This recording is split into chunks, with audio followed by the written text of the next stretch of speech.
अनीता घोड़े वापस से बोल रही हूँ।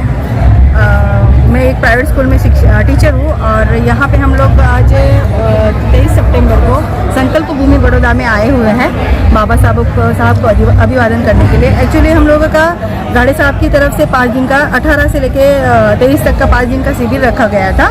वो शिविर में मैंने 5 दिन शिविर में अटेंड किया है 5 डेज़ का। आज हम लोग यहाँ पे संकल्प भूमि में बाबा साहब को अभिवादन करने के लिए आए हैं।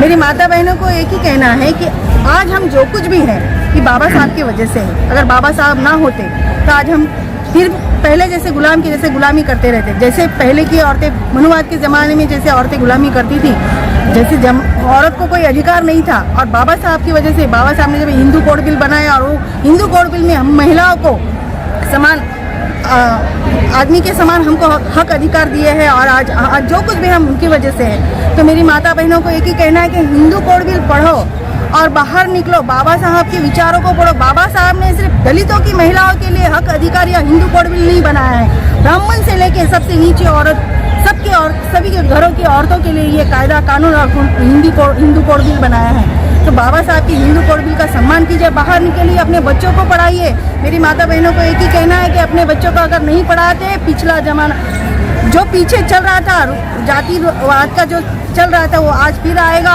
और मैं बोलती हूँ फिर से कोई बाबा साहब पैदा नहीं होंगे और आपको फिर से कोई गुलामी की जंजीरों से नहीं निकालेंगे। बाबा साहब थे, एक बार बाबा साहब होंगे, बार बार बाबा साहब नहीं होंगे।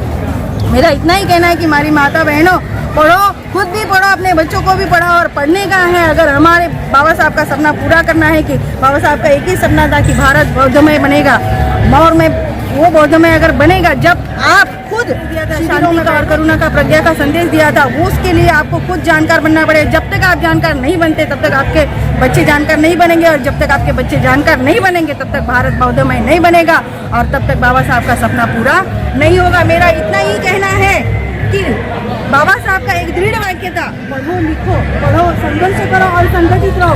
कहीं ना कहीं मुझे लगता है पढ़ तो रहे, जैसे तैसे पढ़ रहे, संगठित भी है जैसे तैसे। कोई भी प्रोग्राम है, किसी की ये ग्रुप है, वो ग्रुप में आज यहाँ जाना है वहाँ जाना है, ऐसे हम लोग संगठित हो रहे हैं, संघर्ष कर रहे हैं। सिर्फ और सिर्फ अपने परिवार के लिए कंपनी जाते, काम करते, पगार आता है, महीने का भाड़ा देते, किराना भर लेते, बस इतना ही हम संघर्ष कर रहे हैं। बाबा साहब का संघर्ष ऐसा नहीं था, खाली पेट भर के लिए नहीं था। भारत को बौद्धमय करना था। भारत का बाबा साहब का सपना जो है भारत बौद्धमय करने का, वो सपना हमको पूरा करना है। इसलिए हम सबको घर से हर मेंबर से बौद्धमय, अपने परिवार को भी बौद्धमय बनाना है और हमारे देश को भी बौद्धमय बनाना है। तब जाके हम आगे बढ़ेंगे, नहीं तो फिर से मनुवाद का राज्य आ जाएगा और फिर कोई बाबा साहब पैदा नहीं होंगे। बाबा साहब के जो विचार है, मैं अपने मेरे गाने में 2 लाइन में खाली आपको बताना चाहूँगी कि बाबा साहब, हर घर से बाबा साहब पैदा होंगे तो देश बचेगा। फिर से कोई संविधान लिखने वाले पैदा नहीं होंगे, ना ही हमको कोई अधिकार देंगे। बस मेरा एक कहना है, बोल भीमाचे ध्यान ठेवा, गुरु गरी आंबेडकर वावा, बोध हा प्रत्येकाने घ्यावा, भीमाच्या सारिका बाळ जन्म यावा, भीमाच्या सारिका बाळ जन्म यावा, धरावी शिक्षणाची चिकास, करावा भीमा परी अभ्यास, त्याने जीवाचे करोनी राग, अशी ही घटना लिहिली महा, असा हा ज्ञानाचा दिवा, भीमाच्या सारिका बाळ जन्म यावा, भीमाच्या सारिका बाळ जन्म यावा। बस मैं यही बोलना चाहूँगी, हर घर से एक भीमराव पैदा होए और अपना देश, जो अपने बाबा साहब ने एक सपना देखा था कि पूरा भारत में बौद्धमय करूँगा।